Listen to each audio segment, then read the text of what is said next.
प्यारे बच्चों, good morning. कैसे हैं? 12th ए क्लास के सभी 59 स्टूडेंट्स को इस ऑनलाइन क्लास में स्वागत है। मैंने आपको पिछले सप्ताह पाठ 1 ईंटें, मनके एवं अस्थियां विषयों पर चर्चा किया होगा। आज मैं इतिहास विषय के पाठ 2 राजा, किसान और नगर, आरंभिक राज्य और अर्थव्यवस्थाएं लगभग 600 ईसा पूर्व से 600 ईस्वी तक विषय पर मैं चर्चा करता हूँ। प्यारे बच्चों, हड़प्पा संस्कृति की समाप्ति के लगभग 1500 वर्षों के लंबे अंतराल के दौरान उपमहाद्वीप के विभिन्न भागों में कई प्रकार के विकास हुए।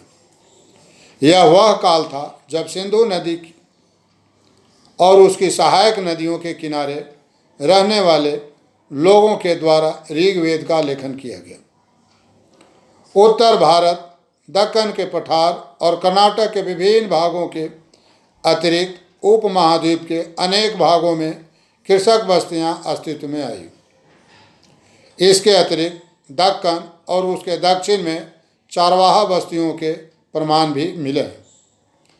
दक्षिण भारत में शवों को नष्ट करने के नए नए तरीके भी अस्तित्व में आए हैं, जिसमें शवों को विभिन्न प्रकार के लोहे के उपकरणों और हथियारों के साथ दफनाया जाता था। प्यारे बच्चों, ईसा पूर्व 6ठी शताब्दी से दूसरे प्रकार के प्रमाण भी मिले हैं। इनमें सबसे ज़्यादा साम्राज्यों और राजा रजवाड़ों का अस्तित्व में आना था। इसके साथ साथ उपमहाद्वीप के लगभग सभी भागों में नए नगरों का उदय हुआ। 1830 के दशक में भारतीय अभिलेख विज्ञान में कुछ अति महत्वपूर्ण प्रगति हुई, जब ब्रिटिश ईस्ट इंडिया कंपनी के एक अधिकारी जेम्स प्रिंसेप ने ब्राह्मणी और खरोष्ठी लिपियों का अर्थ निकाला। उसने पाया कि इनमें अधिकांश अभिलेखों और सिक्कों पर प्रियदर्शी, जिसका अर्थ है मनोहर मुखाकृति वाला राजा का नाम लिखा है। कुछ अभिलेख ऐसे भी थे जिन पर अशोक नाम के राजा का नाम लिखा हुआ था, जो बौद्ध धर्म ग्रंथों के अनुसार सर्वाधिक प्रसिद्ध शासकों में से एक था। 6ठी शताब्दी ईसा पूर्व को एक महत्वपूर्ण परिवर्तनकारी काल माना जाता है। इसी काल में बौद्ध धर्म तथा जैन धर्म सहित विभिन्न दार्शनिक विचारधाराओं का विकास हुआ। बौद्ध और जैन धर्म के आरंभिक धर्म ग्रंथों में महाजनपद नाम से 16 राज्यों का उल्लेख मिलता है, परंतु वज्जी, मगध, कौशल, कुरु, पांचाल, गंधार और अवंती का नाम बार बार जिक्र आया है, जिससे लगता है कि ये सबसे महत्वपूर्ण महाजनपद थे। अधिकांश महाजनपदों पर राजा का शासन था। प्रत्येक महाजनपद की एक राजधानी होती थी, जो प्रायः किलों द्वारा घेरा जाता था। 6ठी शताब्दी के बाद ब्राह्मणों ने धर्मशास्त्र जैसे ग्रंथों का संस्कृत में संकलन करना शुरू किया, जिसमें शासकों के द्वारा शासन में अपनाई जाने वाली विभिन्न नियमों को दर्शाया गया था। प्यारे बच्चों, 6ठी और 4ठी शताब्दी ईस्वी पूर्व के बीच मगध सबसे प्रभावशाली महाजनपद बन गया। आधुनिक इतिहासकार इसके कई कारण बताते हैं। इतिहासकारों का मानना है कि मगध क्षेत्र में खेती की उपजाऊ भूमि, लोहे की खाद्यान्नें भी उपलब्ध थी, जिससे उपकरण एवं हथियार बनाना सरल था। जंगली क्षेत्रों में हाथी भी काफ़ी मात्रा में उपलब्ध थे, जो उस समय सेना के लिए एक महत्वपूर्ण अंग थे। प्रारंभ में राजगृह मगध की राजधानी थी, जिसका अर्थ था राजाओं का घर। पहाड़ियों के बीच बसा राजगृह एक किलाबंद शहर था। बाद में 4वीं शताब्दी ईसा पूर्व में पाटलिपुत्र को राजधानी बनाया गया। पाटलिपुत्र गंगा नदी के किनारे होने के कारण आवागमन के मार्ग सुलभ थे। मगध का विकास मौर्य साम्राज्य के उदय के साथ हुआ। चंद्रगुप्त मौर्य ने इस साम्राज्य की स्थापना 321 ईस्वी पूर्व में की थी, जिसका शासन पश्चिमोत्तर में अफगानिस्तान और बलूचिस्तान तक फैला हुआ था, और उसका पोता अशोक आरंभिक भारत का सबसे शक्तिशाली राजा बना, जिसने कलिंग पर विजय प्राप्त की थी। इतिहासकारों ने मौर्य साम्राज्य की रचना के लिए विभिन्न प्रकार के स्रोतों का उपयोग किया है। इनमें पुरातात्विक स्रोत जैसे मूर्तिकला शामिल है। चंद्रगुप्त मौर्य के दरबार के एक यूनानी राजदूत मेगास्थनीज द्वारा लिखा गया विवरण भी अति महत्वपूर्ण साबित हुआ। एक अन्य स्रोत कौटिल्य का अर्थशास्त्र, जो चंद्रगुप्त मौर्य के मंत्री, जिसे चाणक्य एवं विष्णुगुप्त के नाम से भी जाना जाता है।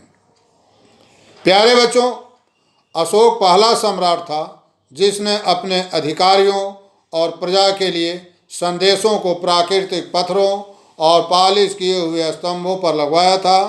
अशोक ने अपने अभिलेखों के माध्यम से धर्म का प्रचार किया। बौद्ध धर्म में धर्म को धम्म कहा जाता है। उसके अनुसार धम्म का अर्थ बड़ों का आदर करना, ब्राह्मणों एवं सन्यासियों के प्रति उदारता, सेवकों एवं दासों के साथ उदार व्यवहार करना एवं दूसरे धर्मों तथा परंपराओं का भी सम्मान करना था। प्यारे बच्चों, कलिंग युद्ध के पश्चात अशोक ने विश्व विजय के स्थान पर धर्म विजय का अवलंबन किया और शांतिपूर्ण बौद्ध धर्म की शरण ली। अशोक ने जिस नए धार्मिक विचारों का प्रतिपादन किया वह धम्म के नाम से जाना जाता है। अशोक का धम्म मानव मात्र के कल्याण हेतु नैतिक नियमों एवं आचरण की संहिता था। अशोक ने अपने धम्म के प्रचार प्रसार हेतु विभिन्न साधनों का उपयोग किया। इससे अशोक की धर्म प्रचार हेतु गहरी अभिरुचि प्रकट होती है। पूरे साम्राज्य में 5 सबसे महत्वपूर्ण राजनीतिक केंद्र थे, जिसकी राजधानी पाटलिपुत्र एवं तक्षशिला, उज्जैनी, तोसाली एवं स्वर्णगिरी, ये सभी अशोक के अभिलेखों में शामिल हैं। ऐसा माना जाता है कि शासकीय नियंत्रण राजधानी एवं केंद्रों के आसपास के क्षेत्रों में सबसे मजबूत था। इन केंद्रों को सावधानीपूर्वक चुना गया था। तक्षशिला और उज्जैनी दोनों लंबी दूरी के व्यापारिक रास्ते पर स्थित थे, जबकि स्वर्णगिरी शायद कर्नाटक के सोने की खाद्यान्नों को अपने कब्जे में लेने के लिए महत्वपूर्ण था। साम्राज्य के अस्तित्व के लिए संचार, जो सड़क एवं नदियों के रास्ते से होता था, केंद्र एवं राज्यों के बीच की दूरी तय करने में कई सप्ताह लग जाते थे। ऐसे में उनकी सुरक्षा व्यवस्था बहुत महत्वपूर्ण थी। सुरक्षा के लिए सेना जिम्मेदार थी। अशोक ने धर्म के सहारे ही अपने साम्राज्य को एक सूत्र में बांधने की कोशिश की थी। ऐतिहासिक स्रोतों का अध्ययन करने के बाद हम यह कह सकते हैं कि मौर्य समाज की साम्राज्य में सर्वोच्च स्थिति थी। सरकार के सभी अंग जैसे विधायिका, न्यायपालिका, कार्यपालिका सेना एवं वित्त पर उसी का नियंत्रण था। उसके काल में अधिकारीगण आधुनिक उदार लोकतांत्रिक सरकार के आधुनिक मंत्रियों की तरह शक्ति संपन्न नहीं थे और उनका अस्तित्व पूर्णतया सम्राट की मर्जी पर निर्भर था। चंद्रगुप्त मौर्य, बिंदुसार, अशोक शक्ति संपन्न सफल मौर्य सम्राट थे। हर एक शासक का स्वभाव तथा व्यवहार अलग अलग होता है। चंद्रगुप्त मौर्य एक कठोर और अनुशासन प्रिय सम्राट थे। उनकी तुलना में अशोक अधिक उदार शांत स्वभाव के सम्राट थे। वे हमेशा अपनी जनता को संतान के तुल्य समझते थे। अशोक ने अपने अभिलेखों के माध्यम से धर्म प्रचार किया। इनमें बड़ों के प्रति आदर, सन्यासियों और ब्राह्मण के प्रति उदारता और दासों के प्रति भी उदार व्यवहार अपनाते थे। सभी धर्मों के प्रति सम्मान व्यवहार अपनाना अशोक सम्राट का मुख्य सिद्धांत था। प्यारे बच्चों, अशोक का जो विचारों में परिवर्तन आया वह परिवर्तन कलिंग युद्ध की समाप्ति के बाद, जब कलिंग युद्ध पर विजय हुआ और लाखों की संख्या में मौत के घाट उतार दिए गए और वहाँ जो कलिंग युद्ध में लोग मारे गए, उसके बाद अशोक का हृदय परिवर्तन हुआ और अशोक ने अपना रास्ता बदल दिया। उसने जो है अहिंसा के मार्ग पर चलना शुरू किया और पूरे विश्व में बौद्ध धर्म का प्रचार करते हुए अहिंसा के सिद्धांत पर चलने का संदेश दिया। धन्यवाद। आगे अगली क्लास में बताएंगे। जो आपको प्रॉब्लम होगा वह आप मैसेज के द्वारा हमसे पूछ सकते हैं। धन्यवाद। वाल कैसन